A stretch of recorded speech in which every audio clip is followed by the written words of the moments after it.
Yes, yes, Wes, we're back, we're back, we're back. You are listening to Soul Perspectives here on CKUT 90.3 FM. My name is Kim Dominique-Ferguson. I'm on the air with, Renee Jordan. and joining us all the way from Hawaii is Anthony Hyland, a man who strives for greatness by telling his story through poetry, working motivational speaking with engaging with young minds, and way, way more. Just his resume is extremely, extremely long. Yeah, and he's a king in his own rights.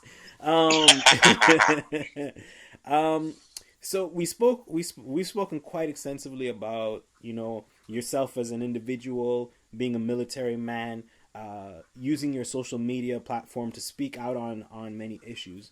One of the issues that I see that you're very vocal about on your platform is, you're a survivor of abuse, and you encourage other people to speak out on that. Would you be willing to tell us a little bit about your story in terms of that? Yes. Especially as a black Um, man, because as black men we don't speak about things that we go through on that level at all. Absolutely, absolutely. I think the experience in and of itself, and through the great works of therapy, and just again confronting my own mindsets toward therapy, I am a firm advocate for mental health resources.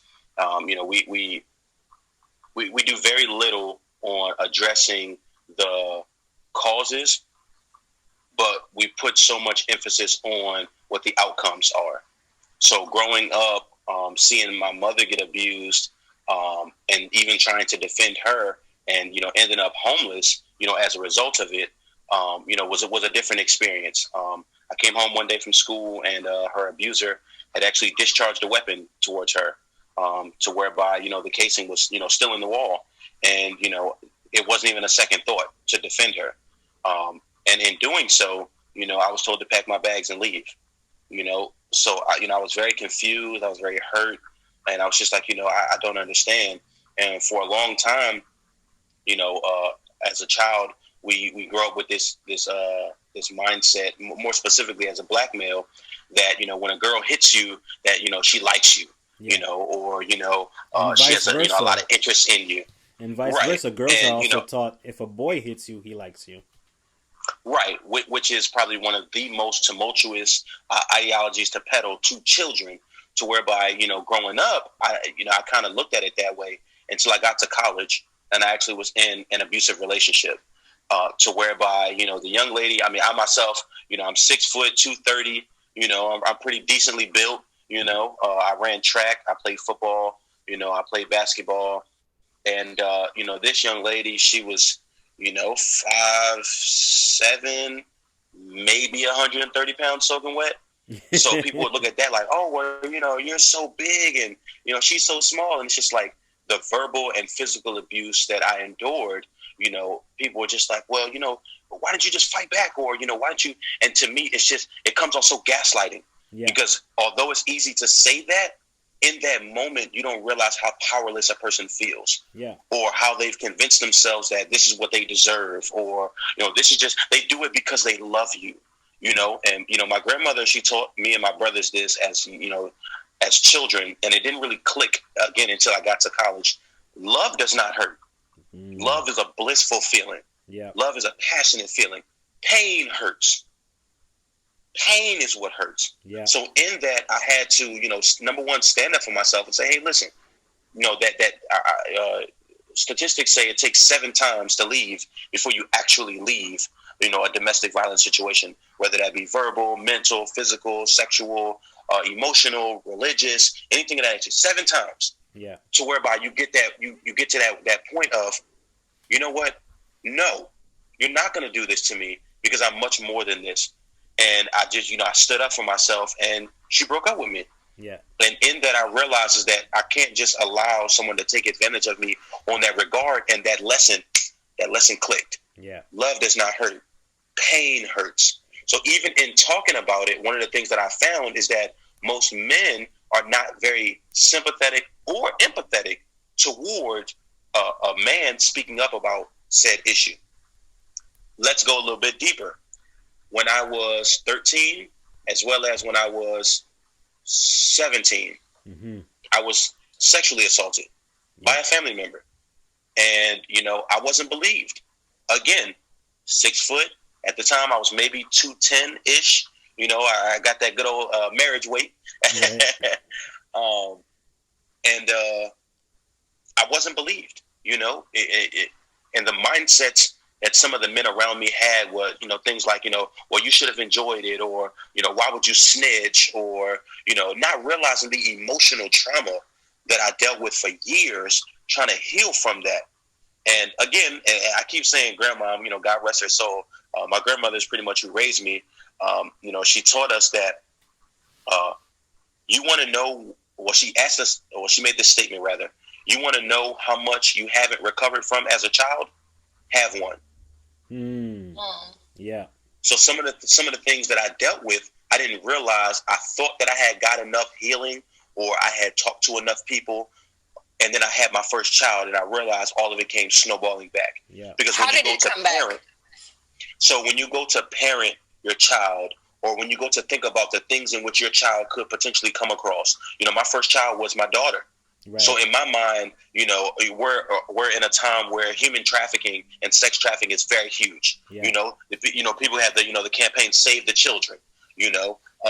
To whereby young children are being abused on such a magnanimous, on an international level. Yeah. To whereby these are things that kidnappings that I have to think about. When my daughter's walking alone, teaching her self-defense, teaching her the universal weapon safety rules, teaching her how to properly handle a firearm when she becomes of age. All of those things that I start to think about, and then it triggers me to my own past of the things that I dealt with and what she could potentially deal with in her own future, and how to better equip her. And then I had 2 sons. Have you ever had this experience? Because I have a lot of nieces and nephews. I don't have any brothers and sisters, so my good friends give me their children as nieces and nephews. But indeed. Have you ever heard a family member's voice come out of your mouth? Example. Yes. For me, I remember one time one of my goddaughter was sapping. She was eating and going like this. And I turned around and I said, "Stop that!" And I heard my auntie's voice coming out of my mouth when I was maybe 10 years old, and I was eating, watching TV, and she yelled at me to stop that. And like to this day, I'm trying to figure out how can I go back to my niece and apologize to her to fix that so that she doesn't do that to somebody else, because it's someone that does it to you and it hurts you, may not have physically hurt, but it hurts you, and then without even thinking, I transfer it on to someone else. Yep.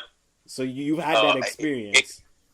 I think it kind of speaks to the notion that, and I'm not sure where I remember hearing this quote from.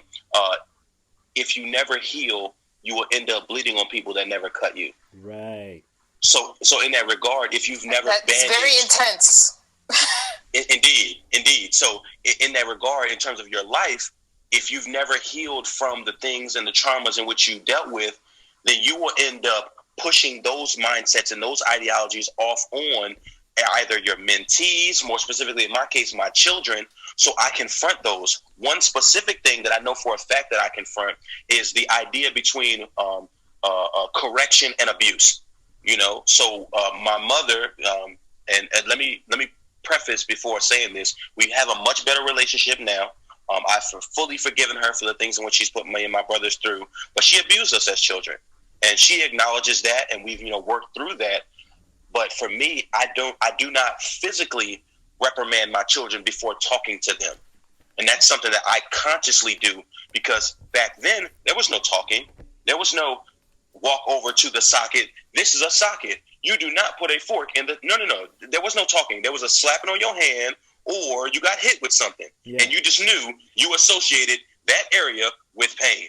Yeah. So whereby, to me, it's much more powerful to walk over and educate in that regard. To whereby now, if I'm going to hold you accountable, it's because I've taught you.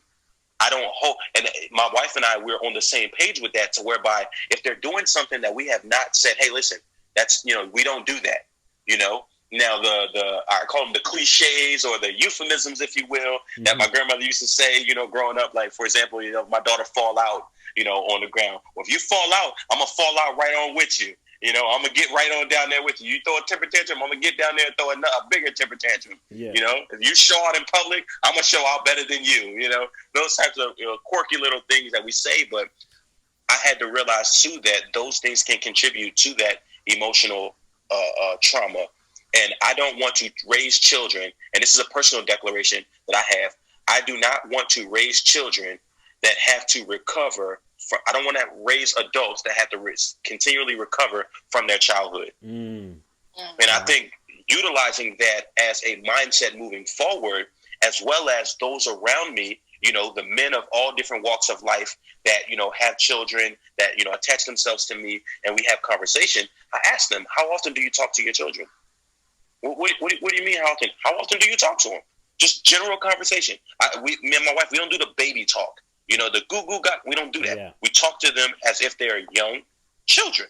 I'm speaking to you in complete sentences. Yeah, they're people, and they understand when you speak to them like they're people. Right. So in my, Renee, to go back to your question about my first poem, Black Girl Magic, in that I started off with, to the guy in Walmart who called his daughter a B in front of me, the B word. Those types of things, guys who legitimately disrespect their children, more specifically their daughters, that they grow up with these mindsets that this is what love is. And I had to realize that my traumas were spilling over into my children, and not in the sense of abuse or anything like that. I would have to retreat to my own, my anxiety would go through the roof. Yeah. Like, why am I feeling this? Why am I feeling this way? Because in my mind, I'm thinking, well, if I just whoop them, it'd be easier. Yeah. Whereby it's like, no, that's not the way. Talk to them first. To me, physical correction should be a last resort. And my wife and I are on the same page with that. Now, I'm a firm believer in whoopings. Let me say that. But there's a huge difference between whoopings and abuse. Yeah. Huge difference. I'm not doing no prolonged 20-minute whooping.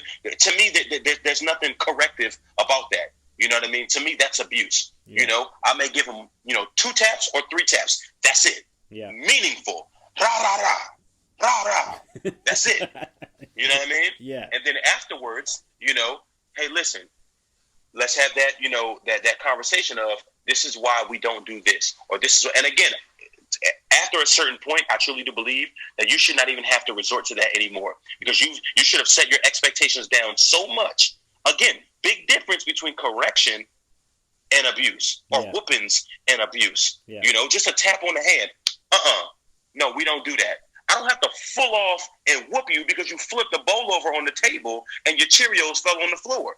That's not cause for a full on, whooping. Yeah. No, absolutely not. We don't do this. Now you pick it up, because I'm not your maid. You're going to pick up every single kernel of Cheerio and you're going to put it back in this bowl, and then you're going to go dump it in the trash because you can't eat it no more. Yeah. And then you're not going to waste daddy's food that he worked so hard. You get what I'm saying? Yeah. So you teach that lesson in the process. And I think for me, being abused forced me to retreat to what I call this mental shell. To whereby I didn't want to have those uncomfortable conversations. I didn't want to confront those mindsets, because it was easier for me to just say that, you know what? Well, if I just whoop my kids, they'll be all right. But then I had a child and realized, yeah, it's not as easy as you might think it is. Yeah.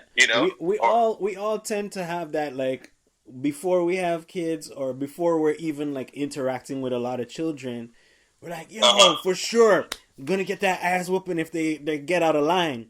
But then when you're around children and you realize that they're really, really, really smart, they pick up on everything, even as young as 1 and 2 years old. They pick up on everything that you do, you say, your emotional energy, and so it shifts the way that you want to orient yourself. And I'm often in groups where younger people are talking about having children, and they're like, yeah, I'm gonna beat my kids, and I'm just like, well, do you know difference between discipline and abuse? Right. Do you understand? And it's definitely not something that you need to be super excited about. Yeah. In that regard, I would often ask myself, you hear as a child, oh, this is going to hurt me more than it's going to hurt you. And there were plenty of times where I wanted to say, well, give me the belt. Let's test this theory out. give me the belt. Let's go ahead and see if this is going to hurt you more than it's going to hurt me. And again, confront not only confronting that. I think what was even more powerful with those experiences is not just having children, but talking to other men that have been through it as well. Yeah. So where do you go from there? So you have a child and you realize that you have this trauma. What do you do to get over that and to encourage them to be better and to do better and to not repeat the past? You talking about the parent or you yourself? The parent, or anybody out there who has any sort of experience of trauma. How did you manage to overcome, and what did you do? Like, was it therapy? Was it talking? What was it? I think the first step is identification. They say knowing is half the battle, and it's one of the most powerful self-reflections. I believe one of the best and most powerful reflections you can make is a self-reflection. So self-reflecting on things like, when I get into disagreements, with my children, because I don't get into arguments with my children. I'm the parent, and I don't get into arguments. We get into disagreements. Yeah. When we disagree on things, whether it be, bedtime or dinner time or things of that nature, I have to ask myself, is what I'm saying going to damage them for their future? Or is what I'm saying holding them accountable? So in that first step, it's the identification of, okay, at the end of the day, I dealt with this experience, and I'm very self-reflective, very self-aware. And then I would write it down, and I would say, okay, well, how did I handle that? Was there a different way I could have handled that? And then once I realized, you know what, I don't really have a handle on this, I sought out resources. If I could have done things differently, I probably would have sought out resources immediately. And I think that in and of itself speaks to a bigger idea that we have specifically to, and I'm going to speak specifically from the African-American community, there's this stigma that you are less of a man if you go talk to somebody. You are less of a person if you go talk to someone, on the black female standpoint. But statistically, more black women go to see someone than black men, because we have this false sense of bravado or machismo complex that I can do it myself.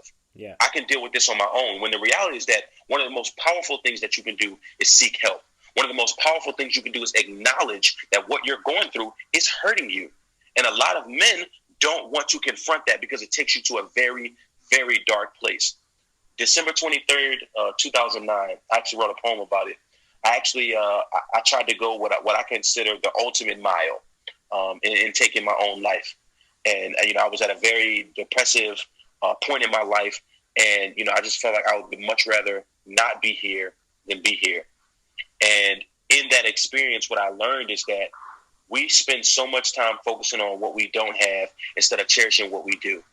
So when you go seek that help, we have this idea that it's for us, when the reality is that, yes, it is for you, but it's more so with everyone else that you're going to come in contact with. Yeah. When you have those children, when you get that spouse, everyone else, because you don't realize that when you don't get that help, it inadvertently spills off into other areas of your life, your parenting, your relationship, your marriage, your job, your friendships, your hobbies, things of that nature. And then slowly but surely it begins to eat at those things, and you begin to alienate people unknowingly. Yeah.